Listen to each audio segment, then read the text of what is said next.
पुण्यामध्ये जिल्हास्तरीय हिंदू राष्ट्र अधिवेशन संपन्न। अधिवेशनामध्ये विविध हिंदुत्ववादी संघटनांचे 170 पेक्षा अधिक प्रतिनिधींची उपस्थिती। प्रमुख वक्त्यांकडून विविध धार्मिक मुद्द्यांवर उपस्थितांना मार्गदर्शन।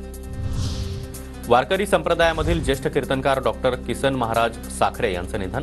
हृदयविकाराच्या झटक्यानं किसन महाराज साखरे यांचं निधन।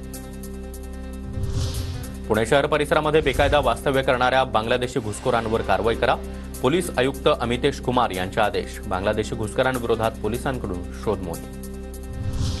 पुण्यामध्ये 30 आणि 31 जानेवारीला अखिल भारतीय मराठी बालकुमार साहित्य संमेलन। केंद्रीय मंत्री मुरलीधर मोहोळ यांच्या हस्ते संमेलनाचं उद्घाटन।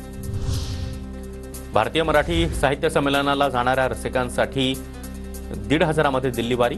संमेलनासाठी मराठी प्रेमी प्रायोजकांच्या देणगीमधून तिकीट दरामध्ये तूट। पिंपरी चिंचवडमध्ये आरटीईच्या 3,500 जागांसाठी 34,000 अर्ज। आरटीईला पालकांचा चांगला प्रतिसाद। आरटीई अंतर्गत शहरामधील 170 खासगी शाळांचा सहभाग। पिंपरी चिंचवड पालिकेकडून मालमत्ता सील करण्यास सुरुवात।